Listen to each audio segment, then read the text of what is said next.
Hello everyone, welcome back. In my last video, making comfrey salve, I told you that I had been, in the last year and a half, really working on expanding my herbal knowledge. And to me, it's very important. We've got to get away from the chemicals and all the things that are harming us. So I've been studying, I've been researching, and I have actually been taking classes on herbalism so that I can learn as much as possible. And I had the chance to go to Idaho over the summer for a few days. My sister Chris and I went and took a weekend seminar from Doc Jones at the Homegrown School of Botanical Medicine, and the guy is just full of knowledge and very down to earth. So a lot of things we consider weeds or just regular food can also be healing in some respects.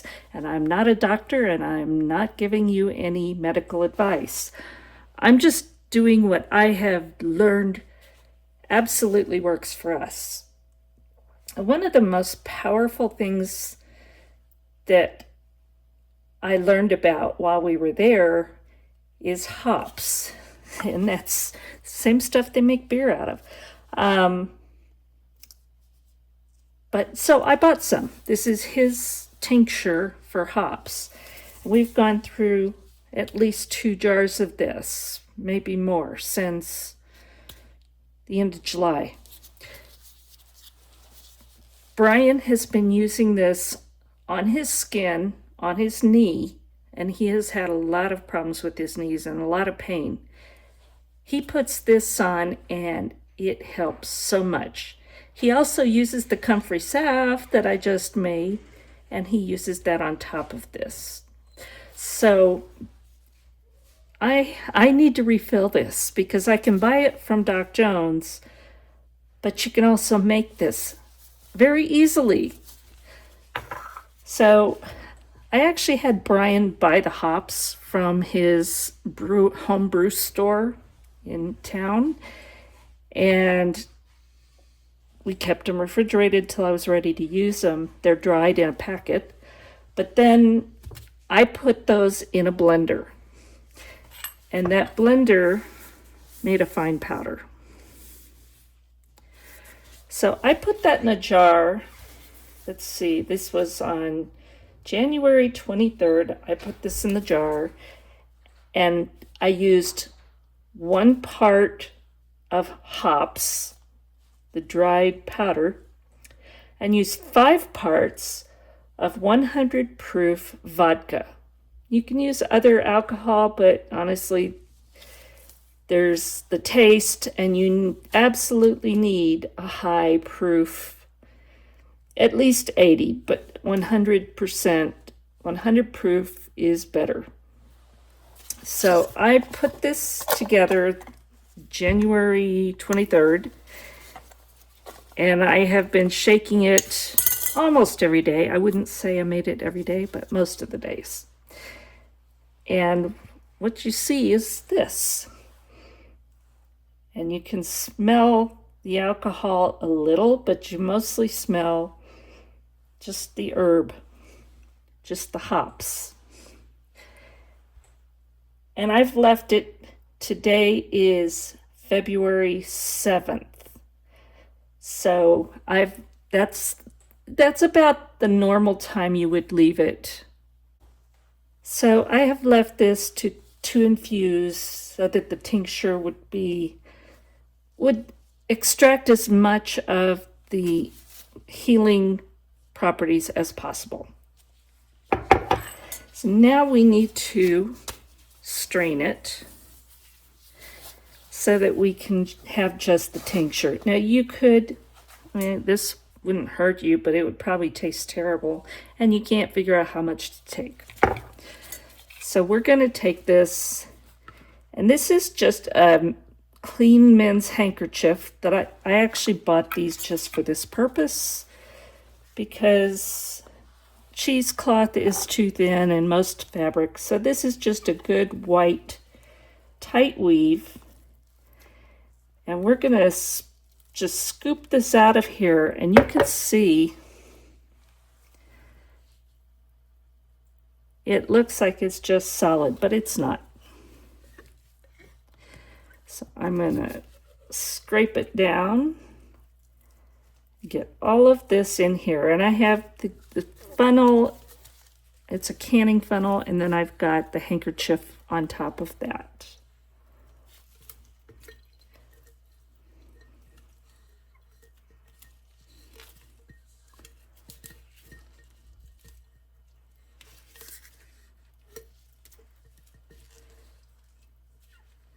Like I said, we have gone through a lot of this because it's one thing that has really helped Brian.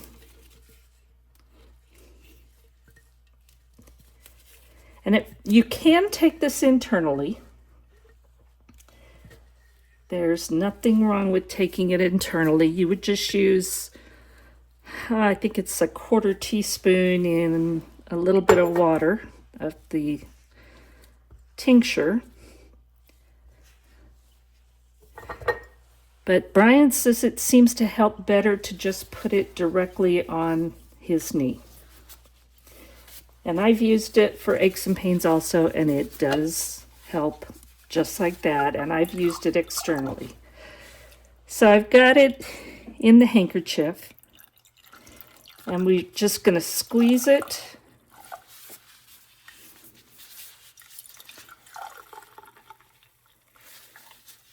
And I think it's going to be more than this little jar will hold.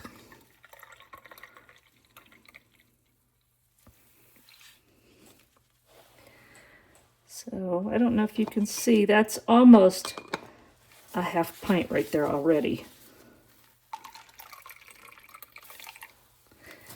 I have another small jar here I'm going to use.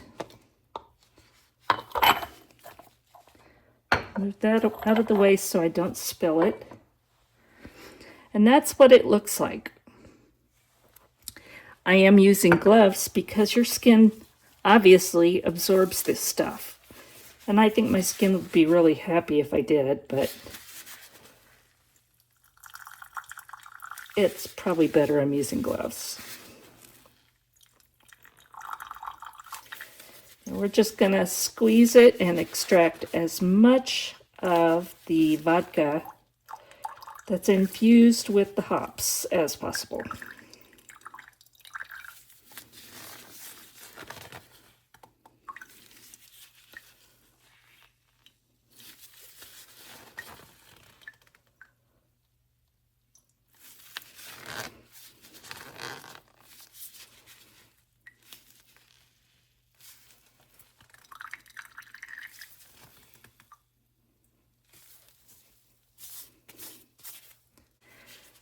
So there's what it looks like. I'm going to squeeze it a little more.